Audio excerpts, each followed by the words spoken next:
Right Patnam Narender రెడ్డికి సంబంధించిన remand కి సంబంధించి బ్రేకింగ్ న్యూస్ చూస్తున్నాం. లగచర్ల కేసులో ఏ1 నిందితుడిగా ఉన్న పట్నం నరేందర్ రెడ్డి రిమాండ్ ను కోర్టు పొడిగించింది. నరేందర్ రిమాండ్ గడువు ముగియగా పోలీసులు కొడంగల్ కోర్టులో హాజరుపరిచారు. పట్నం నరేందర్ రెడ్డి రిమాండ్ ను డిసెంబర్ 11 వరకు పొడిగిస్తూ జూనియర్ సివిల్ జడ్జి ఉత్తర్వులు జారీ చేశారు.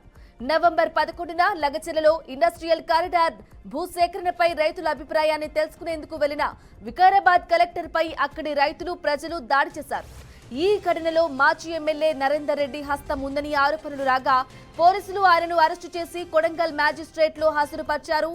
ఈ క్రమంలో కోర్టు 14 రోజుల రిమాండ్ విధించింది.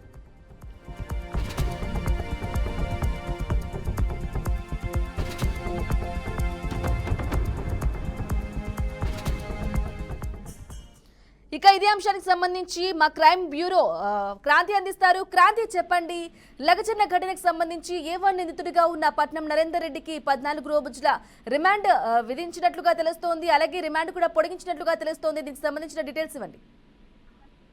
రైట్ బ్రాహ్మణి, ప్రస్తుతం మరోసారి ఎందుకంటే లగచర్ల ఘటనలో మాత్రం కలెక్టర్ దాడిపై మాత్రం చేసిన ప్రధాన నిందితుడిగా ఉన్న ఏ1 గా పట్నం నరేందర్ మాజీ ఎమ్మెల్యేపై మాత్రం మరోసారి 14 రోజుల రిమాండ్ పొడిగింపుపై మాత్రం ఈ రోజు కొడంగల్ కోర్టులో హాజరుపరిచినట్టుగా పోలీసులు నిర్ధారణ అయింది. అయితే గతంలో అంటే ఈ నెల 11వ తారీఖు జరిగిన ఘటన తర్వాత పోలీసులు అరెస్ట్ చేసి 14 రోజులు రిమాండ్ ఇవ్వడంతో ఈ రోజు 14 రోజులు పూర్తి అవడంతో మరో 14 రోజులు కూడా రిమాండ్ అయితే పొడిగించినట్టు కూడా తెలుస్తుంది. అయితే ఎందుకంటే దీంట్లో ప్రధాన గొడవకు సంబంధించింది కావచ్చు, కలెక్టర్ పై చేసిన దాడికి ఇతను పూర్తిగా సహకరించారని కూడా పోలీసులు నిర్ధారించడంతో మాత్రం మరోసారి తనకు 14 రోజులు రిమాండ్ ఇచ్చారు. ప్రస్తుతం దీని వెనకాల ఇంకా బడాబాబులు కూడా ఉన్నట్లు కూడా అయితే పోలీసులు చెప్తూ వస్తున్నారు. దీనిపై ఇంకా పూర్తి వివరణ దర్యాప్తు అయితే ఇంకా ముమ్మరంగా కొనసాగుతుందని కూడా చెప్పుకోవచ్చు బ్రాహ్మిణి. కానీ మా త్వరలోనే దీంట్లో ఎందుకంటే ఇప్పటికే మనం చూసుకున్న సోషల్ మీడియాలో కావచ్చు, ఇతర దాంట్లో ఫోన్ డేటా ఆధారంగా కావచ్చు,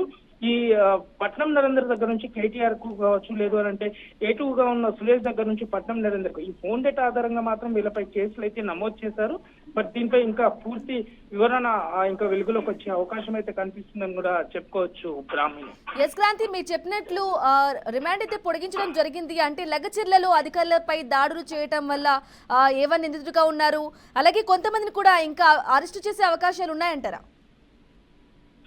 రైట్, ఖచ్చితంగా చెప్పుకోవచ్చు బ్రాహ్మణి. ఎందుకంటే ఇప్పటి వరకు చూసుకున్నా కూడా ఎందుకంటే కలెక్టర్ ని రైతులని దగ్గరికి తీసుకెళ్లడానికి మాత్రం సురేష్ పూర్తిగా సహకరించి కలెక్టర్ ని పక్కా ప్లాన్ ప్రకారంగానే అక్కడికి తీసుకెళ్లి దాడికి పాల్పడ్డట్టుగా కూడా కొంతమంది అక్కడ పోలీసులు అయితే నిర్ధారించడం జరిగింది. కానీ అక్కడ చూసుకున్నట్లయితే ఎందుకంటే అదే సమయంలో దాదాపుగా 36 నుంచి 45 సార్లు దాదాపుగా పట్నం నరేందర్ కు ఫోన్ కాల్స్ వెళ్ళడం, ఆ సమయంలో పట్నం నరేందర్ నుంచి కేటీఆర్ కి వెళ్ళడం. ఎందుకంటే ఇప్పటి వరకు చూసుకున్న పోలీసులు ఈ ముగ్గురు పేర్లను మాత్రం మెన్షన్ చేశారు. కానీ ఇప్పటి వరకు చూసుకున్నా కూడా ఇటు సురేష్ కావచ్చు, పట్నం నరేందర్ మాత్రమే అరెస్ట్ అయ్యారు. కానీ ఇప్పటి వరకు కేటీఆర్ పేరును కూడా వీళ్ళు ఏదైతే ఛార్జ్ షీట్ లో కూడా వేయడం జరిగింది. కానీ ఇప్పుడు పట్నం నరేందర్ తరపు న్యాయవాది మాత్రం ఖచ్చితంగా నాకు తెలియకుండా మాత్రం పోలీసులు ఛార్జ్ షీట్ ఫైల్ చేశారని కూడా వాదనలు అయితే వినిపించారు.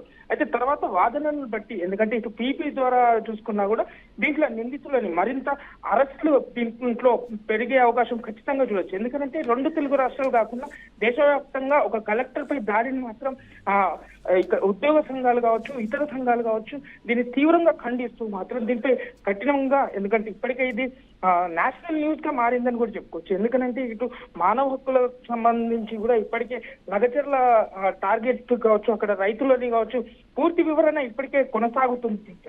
మరికొద్ది రోజుల్లో మాత్రం దీంట్లో అరెస్టుల సంఖ్య పెరిగే అవకాశం అయితే కనిపిస్తుంది అని చెప్పుకోవచ్చు Brahmani. Right Kranthi, thank you for the updates.